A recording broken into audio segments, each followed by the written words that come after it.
we're seeing new faces watching the videos, coupled with the fact that none of this is mentioned anywhere in the game, and I wanted to circle back around and answer Gray Rat's question. Because one of the core issues that has players really getting heated is that this last patch we received was labeled as the Mech patch that in actuality really did little for the mechs, while Arrowhead went in and giga-buffed Terminid durable damage, along with a smattering of Automaton and Illuminate buffs as well. So first off, it's important to mention that inside Helldivers 2, there are a ton of hidden damage modifiers, allowing the devs to adjust both our outgoing damage against enemies and their incoming damage against us. You've got armor values and armor penetration, status effect buildup, dot or damage over time ticks, explosive damage resistance, along with durable percentages or durable damage. Of course, along with a bunch more modifiers that I'm not even talking about here. Now, right now, durable or durability is being used in several different conversations. The first is when players are talking about the mech and saying, it's just not durable enough, or it just doesn't have enough durability, which basically means it's not tanky enough to stand up to the damage. And to be clear here, that's not the same thing as the actual durability values or durable percentages of a body part inside the game. For an example, let's just use the Gallant SMG we got earlier this week in the Exo Experts War Bond. In game, it shows that it has 65 damage, but in actuality, that is 65 ballistic damage. But the hidden stat, which again is one of many hidden stats in the game, is durable damage. And for that, we have to look outside of Helldivers at the Helldivers Wiki to see that the Gallant has a durable damage of 13. Now, essentially, durable percentages are a damage mitigation slider. The less durable a part is, the more damage it will take from our ballistic damage. The more durable it is, the more damage it takes from our durable damage.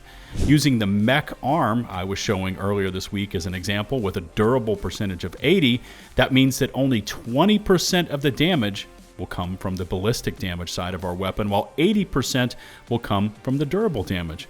In this case, the Gallant would hit mech arms for 23.4 damage per shot. And full disclosure, this is a greatly simplified example, leaving out things like armor penetration values, damage to distance drop off, and a lot more. But the point is, when you only hear 23.4 damage per shot, that doesn't sound like a lot. And believe me, that isn't. But the main point, or should I say the massive issue here, is that most enemies got their durable damage tripled just before we landed on Cyberstand. Plus, explosive weapons are by design able to avoid the durable percentage altogether. So as Helldivers, we are effectively going up against enemies that have higher armor penetration values than we have on our armored vehicles. Many of our enemies fire explosive damage weapons that completely skirt around our durable body parts. Our enemies have received wholesale durable damage buffs, with most of them seeing a tripling of those values just before we landed on Cyberstand, while none of our pieces were adjusted upwards to compensate for those enemy buffs. And with the patch from a few days ago, not only was the entire Terminid faction giga-buffed to deal out, again, more durable damage, but also many of the Automatons and Illuminates were included in that as well. When Arrowhead left our Helldivers armored vehicles, sentries and emplacements locked in place where they were, but then went crazy with our enemy's durable damage, it causes severe imbalances. And it's also why you as a player will throw down a sentry and it's blitzed and destroyed in mere seconds. It's also why the Helldiver ballistic shield was broken so easily, or even the mission-critical Gator oil drilling rig is easily defeated, causing you to completely fail that specific mission. Hopefully that helps you out just a little bit with your question there, 𝗏𝗏𝗏𝗏𝗏𝗏𝗏𝗏𝗏𝗏𝗏𝗏𝗏𝗏. And speaking of enemy durable damage buffs, the stats are starting to roll in for our latest patch, where Arrowhead kept saying increased durable damage or slight durable damage increases when describing all of these enemy changes. For the Terminids, the 𝗲𝗆𝘆𝗶𝘀𝗁 picked up 25 durable damage. The Hunter Slashes now deal 15 more durable damage. Hunter Tongue Attacks plus 15 durable. Shriekers diving at us, oh wow, deal 25 more durable damage. Stalkers using their slash attacks, 25 more durable damage. Scavengers and Pouncers, those little baby bugs, both picked up 10 durable damage. And newsflash, these baby bugs don't need to be damaging vehicles. Commanders now slash for 25 more durable damage. Warriors and the popular discussion topic of the Hive Guards both received 25 more durable damage for both of their slash attacks. Charger Stomps plus 50 durable damage. Chargers charging plus 45 durable damage. The Bile Dragoons now deal 15 more durable damage, and the Impaler Stomps have picked up 50 durable damage. So I think it goes without saying that if you are bringing a mech to a bug planet, you have to protect your legs, which are 80% durable, because if you let all these bugs get in too close and start slashing at those mechs' legs, they can destroy them in mere seconds. Also, that is currently an issue with the mechs, where the stomp animation is really janky. Plus, a few patches ago, Arrowhead shrunk our stomp radius down significantly in order to protect a mech from crushing divers that were running around too close to it. But now, against the Terminids, that prior change they made is proving to be hurting us more than helping us. Since we're talking about all the most recent enemy durable damage changes, we might as well list the rest of them out for the Automatons and Illuminate. So, the Hulk Punch picked up 15 durable damage. Troopers now punch with plus 5 more durable damage. Small laser fire from Troopers and Devastators plus 2 durable. The Brawler Swords picked up plus 15. Berserkers slashing plus 20. The Hulk Flamers received plus 15. And the Scouts HMG mounted on their chins, Shredder tank turrets, and bunker turrets all received plus 5 durable damage. Also on the squid front, it looks like the Flesh Mob's melee attacks picked up plus 25 durable damage, while we are still waiting for the Flesh Mob charge attack changes to arrive. Overall, drop me a comment about how you're feeling with all the recent and additional durable damage buffs. Are they too much? Should Arrowhead just revert to the pre-Cyberstand damage levels? Sound off and let's get a discussion going. Now, for me, that's a lot of enemy adjustments, while so much of our pieces like the tank and turrets and emplacements have all been neglected. Even the mechs were left largely unchanged, only really picking up 50 explosive damage resistance on the arms. And to see what was marketed as a mech-centric warbond, at least on paper, it's turned out to be a sweeping enemy buff patch with a rare few items to help out its players. We talked about the player backlash in yesterday's video, with massive downvote ratios hitting any of the announcements posting in the official Helldivers Discord, but here, on the second day since patch 6.2.2 and the EXO Experts Warbond went live, the Steam review bomb has escalated. At the time of this recording, when I took this screenshot, the negative reviews have hit 1,226 just for today. Now, we've seen this level of anger from the player base more recently when the Into the Untested update went live, and it was soon wreaking havoc across the player base, earning over 5,000 negative reviews close to when it launched. But the big difference back then was that it was offset by over 8,000 positive reviews. Here with the patch 6.2.2 and of course the EXO Warbond, the overall review counts are down on both sides, but the difference now is that it's pretty much a lot of downvotes versus just a handful of upvotes. Also, on a quick side note, a viewer DM'd me just a few minutes ago to tell me that the dislike button on the Helldivers official YouTube channel had been disabled.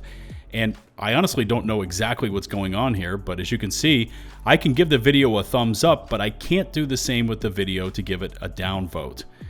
Anyways, in 2 days' time, the recent Steam reviews have dropped down to just 53% of them being positive, and players have learned that reviews, especially on Steam, are a powerful tool. Studios depend on good ratings for visibility, and when your game is getting slammed after releasing a controversial warbond and patch, that means the devs start taking to the Discord to answer questions. Cue up Arrowhead CEO 𝗵𝗄𝗃 𝗵𝗃, who has taken a break from posting since April 10th, but with everything that started up from this past weekend's AMA and the release of the warbond and patch, he immediately stepped in.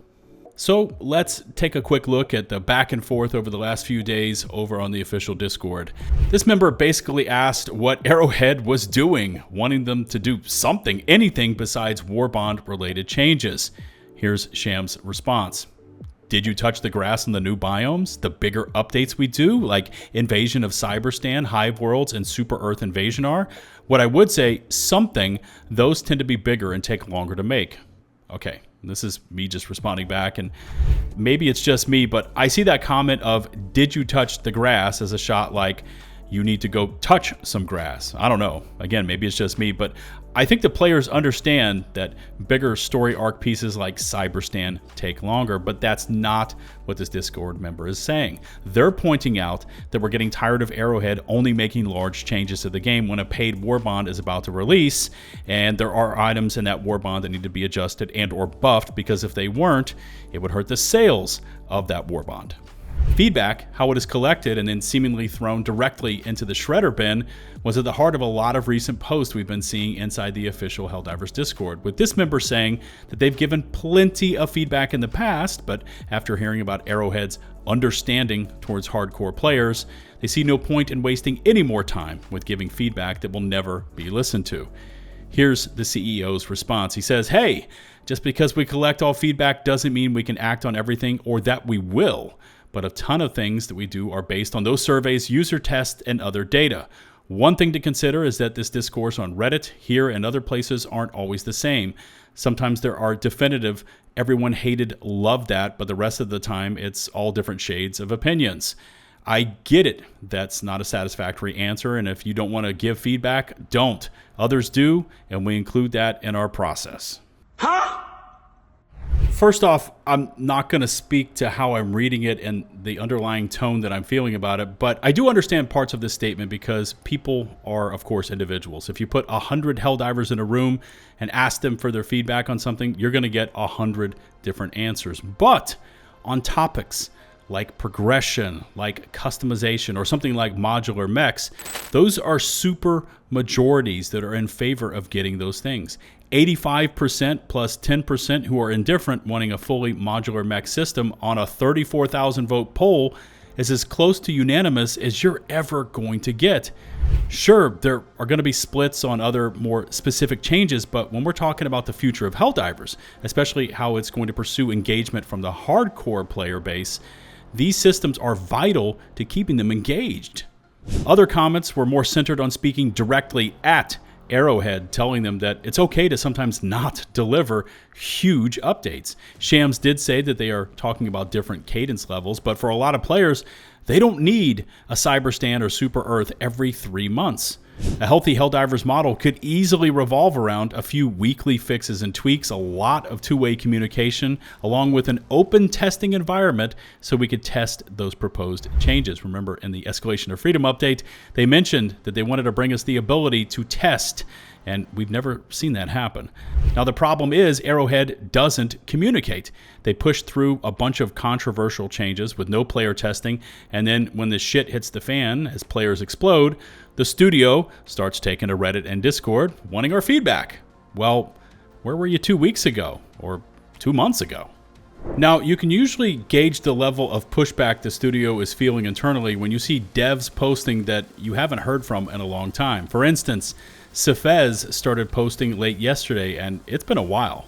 And I think they're in charge of communications for Arrowhead, just so you know, although I could be wrong on that. But they did post a response to a question from a member asking about the specifics on how feedback is collected and then given to the team. Listen to this answer. We, people more involved than me, collate feedback from different sources, present a snapshot of the feedback in front of the entire studio every week during our weekly review. We also bring more specific feedback to different teams for them to act on, and for them to add to their backlog of player sentiment issues that they want to address. Overall, I've got to say that as I comb through the Helldivers Reddit, the unfiltered Reddit, the Steam forums, the official Discord, and of course my video comment sections, there's this common thread to so many of your comments, and it's centered around no communication. While Arrowhead shovels out paid content, buffing weak weapons and systems only when they're directly tied to a war bond, and only when the community goes nuclear do they then begin to reach out and directly speak with members of their community. We've seen this pattern after Escalation of Freedom, we saw it again after Into the Unjust, and we're seeing it now with the latest Machinery of Depression update and war bond release. While everything is still fresh in my mind, and if I were able to step into the Arrowhead meeting room and write 5 things on the studio's whiteboard as gotta fix, immediate priorities, we need solutions now type items, I'd have to start off with durable damage. Instead of these sweeping enemy buffs to make more enemies stronger versus our already weak vehicles, those durable damage changes need to be reverted back to pre-Cyberstand levels, just full stop.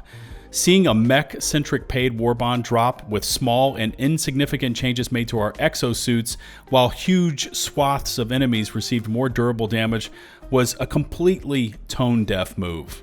Item number 2 would be the immediate creation of a test environment and the mandate that the developers start putting together test builds with proposed changes so that players could try them out ahead of time. Now, I'm not talking about ruining upcoming content and or story developments, but ideas for weapon changes, enemy adjustments, in-game mechanics, all of that can be loaded into a test server for players to try out and give immediate and actionable feedback on. This would also start to build a level of trust between players and studio because the changes that were then fully installed into the game later had been thoroughly vetted and experienced by the players ahead of time. Item number 3 is communication, as in, hello, we need some, and not just when all hell is breaking loose. A small change is happening, explain it ahead of time. Thoughts about the future? Drop it in a blog and post it to the official Arrowhead site. We should be getting weekly updates from this studio, and I would push that those updates involved all aspects and sides of the studio. Here's what we're working on, here's what we're thinking, here's the current issues and what we are doing about it. Communication builds trust. End of story. But as they say, talk is cheap and actions speak louder than words. So item number 4 for this plan has to be taking action. Players work in terms of hours and days. Arrowhead works in months, and this has to stop. We've been hearing about how this would be cool or we'd love to do that, and it's the same topics from 2024 to 2025 and now into 2026. It's time for the studio to do something. Hey Helldivers, we've been working on a new UI system. We're going to push it into the game. Tell us what you think about it. Hey guys, we're prioritizing getting the vaulting system in line. We've tried something out. We're pushing an update live right now. Let us know if it's working. Surveys every week are not enough. We should be getting something new in this game every week, even if it's a small change.